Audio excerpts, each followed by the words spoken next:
So here is a video of me beginning this project that I haven't done before, so it's going to be fun and exciting that we're going to get to sort of figure things out along the way. But hopefully you have gotten the image that I have sort of based some of the colors and things on. What I've done is I've transferred my line drawing, hopefully you can see that, and it's probably pretty light, to my piece of watercolor paper. And I have taped the watercolor paper down to my MDF board. Any solid board is fine. But I've taped it down. We're going to be painting all the way up to the edges, and we're going to be getting rid of excess water as we do, if and when we need to. So the first thing I'm going to do is, after I have done this, I have sort of been thinking about the little sun here that, once again, hopefully you can see in the video. And it's feeling too close to the side here. It's kind of, it's making me nervous, if you want to know the truth. No, well, I guess in a way it is. All these elements really, it's good to really begin to sort of understand how the placement of any individual items impacts the entire composition. I definitely want it sort of off-center to the right, but that was feeling a little bit too far. I don't want to bring it too close to the center. So I'm just sort of sketching in an idea of scooching it over to the left.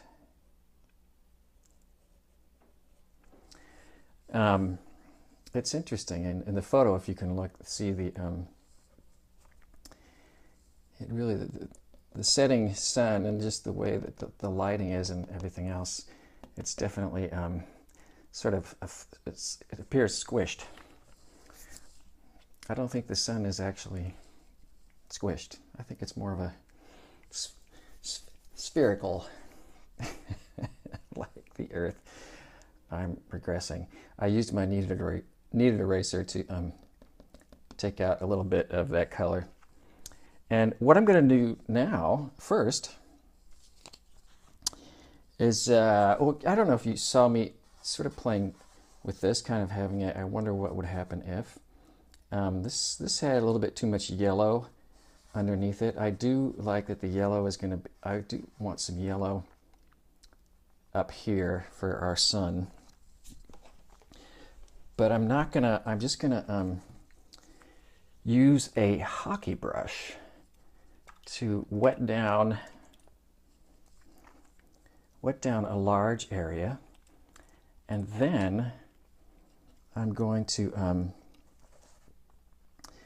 just drop in a little bit of yellow that is going to sort of be in the background. It's going to be the yellow of the sun. I'll explain more later. But for now, I'm just going to do a very watery, not even wash. I'm just going to wet down a large enough shape that's that the yellow that I drip into the middle, I want it to sort of bleed out here. I'm going to actually do and stop saying. So the hockey brush is cool in that it really is quite soft and holds quite a lot of water and is great for wetting down large areas really quickly. And especially when we start layering over the whole thing, it's going to come in very handy.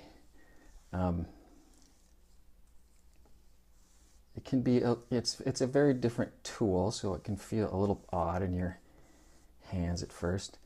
But you don't have to water the whole sheet, but I do want you to understand that I want water. I want plenty of water for this yellow to sort of just fade out.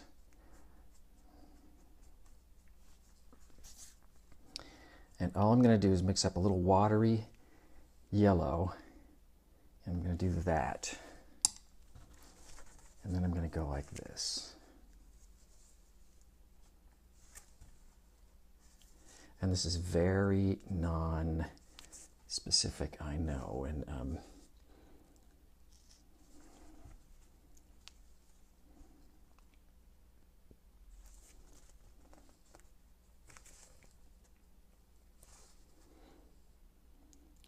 that seems a lot of trouble, maybe for just that.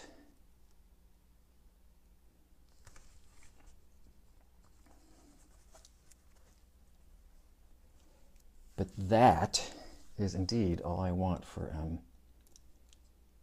this first layer. I don't want it to go too far down into the mountains, so I might sort of tip this way a little bit. If it's not blending exact, this part I can see is already sort of started drying. That's okay. You know, well, here's an added bonus for this particular video. You can certainly get a spray bottle and re-wet an area when the paint sort of stops moving.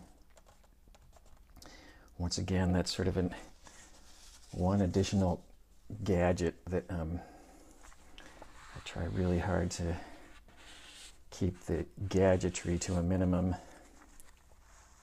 Now I'm going to wipe around the tape. I can even wipe a little bit on the paper. This is going to be so light. This is one of those real sort of foundational stages that doesn't seem like a lot, but is going to be really helpful. So really, that's all I want for this first pass. I could, once you get more comfortable with wetting down a whole sheet and dropping in a little bit of background color that's going to have an impact but kind of fade out, you can deal with more than one color at a time. I mean, I could be also adding some dark blue, just a little bit, start adding some blue down here, because I know it's eventually going to get very dark and very blue and black mostly. But that's another thing to juggle. This is plenty to juggle for when you're just learning it. So try that. And let it dry. And really not critical how far it goes, just some sort of light yellow around where the sun is. Just trying to sneak down again. So I'm gonna prop it. I'm gonna put just a paper towel in here and prop it so downhill is that way.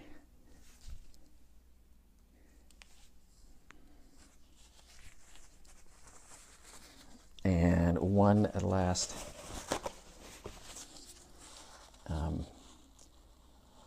if there's too much pooling water up here, it can start creating backgrounds. Once again, this is all going to be so light, I'm really not worried, but it's good to sort of realize that. Okay. See you for the next one.